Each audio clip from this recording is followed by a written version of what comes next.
والزاوية هي مسؤولية المريدين والقائم عليها المقدم. فالمسجد مسؤولية المسلمين والقائم عليه الإمام. قال النبي صلى الله عليه وسلم في الحديث: الإمام ضامن والمأموم مؤتمن. فإعمار المسجد هي مسألة المسلمين بأن يعمروا مساجد الله بالصلوات، وأن يحفظوها من الفساد، وأن ينفقوا في سبيل الله لإعمارها ولتصليحها. ونحن من المسلمين. والزاوية مسألة المريدين بإعمارها بالذكر والمساعدة في إصلاح أمرها، لأنها تخص المريدين وهي تعبر على كل جماعة في زاوية. فإن الزاوية إذا كانت منظمة جميلة طاهرة عامرة دلت على الجماعة والمقدمة، وإن كانت غير ذلك دلت على الإناء ينضح بما، كل إناء ينضح بما فيه. كل إناء إذا وضعت فيه الحليب ظهر أبيض، وإذا وضعت فيه ماء ظهر صافي، وإذا وضعت فيه غير ذلك ظهر على لونه. فالإناء ينضح بما فيه. نعم. فالزاوية تدل على مريدها. نعم.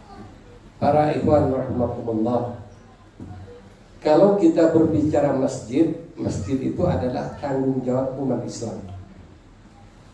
Kemudian yang bertanggung jawab untuk ngatur adalah imamnya dan orang-orang yang ditunjuk sebagai DKM-nya kalau di Indonesia dan di Jakarta secara khususnya. Adapun zawiyah adalah urusannya ikhwan. Jadi dan di zawiyah ini pun juga harus dimakmurkan sebagaimana masjid dimakmurkan oleh umat Islam, dan zawiyah harus dimakmurkan oleh ikhwan. Memakmurkan dengan apa? Ya dimakmurkan dengan zikir, dimakmurkan dengan berbagai kebaikan dan ibadah kepada Allah Subhanahu wa taala, termasuk juga ya ikhwan di situ harus banyak berkoordinasi, saling ini dan sebagainya, saling mengisi, mengasah dan asuh ya, dan sebagainya. Kemudian tempat ya, zawiyah itu bisa dilihat baik atau tidak dari muridnya. Jadi ikhwan itu bisa jadi cerminan apakah di zawiyah ini punya aturan yang benar atau tidak. Jadi kalau muridnya benar berarti zawiyahnya benar. Kalau muridnya tidak karu-karuan, ya zawiyah apa? Muridnya tidak pernah ijtima' wadifah. Nah, berarti ya ada yang kurang beres di situ. Sampai ada ikhwan tidak pernah wadifah tiap hari, tidak pernah berjamaah. Wadifah sendiri ada kan? Nah, yang begitu itu tidak sah. Itu karena syaratnya wadifah berjamaah. Nah, dan berjamaah secara khusus wadifah itu di zawiyah. Boleh di luar zawiyah, tapi juga dengan syarat-syarat yang ketat. Sehingga ya kata beliau tempat itu juga ditentukan, baik tidaknya tempat, bagaimana warna barang yang ada di dalamnya. Ketika kita meletakkan susu di cangkir atau di tempat yang memang bagus bersih, maka susu akan kelihatan putihnya. Kalau air kelihatan beningnya.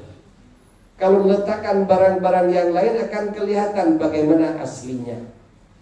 Termasuk juga ya kalau tempat itu kotor, begitu dituangin susu, susunya jadi bagaimana? Kotor juga. Kira-kira enak diminum atau tidak? Dituangin air, airnya kotor atau tidak? Nah itu. Oleh karena itu, ini sangat penting.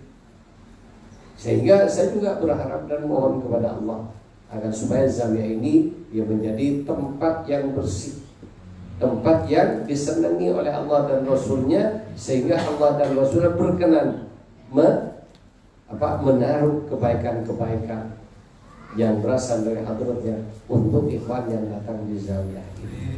Dan ini penting, aturan-aturan yang ada perlu diciptakan sehingga ketika berada di zawiyah itu sudah tidak merasa di tempat asing, datang ke rumah sendiri, berzikir tidak tolah-toleh takut diusir orang. Dan ini semua perlu dihindarkan sebuah kondisi ini, dan inilah zawiyah. Dan jika seperti itu, maka Allah, Rasulnya, terutama Syekh radhiyallahu anhu akan senang pada kita sebagai murid-muridnya.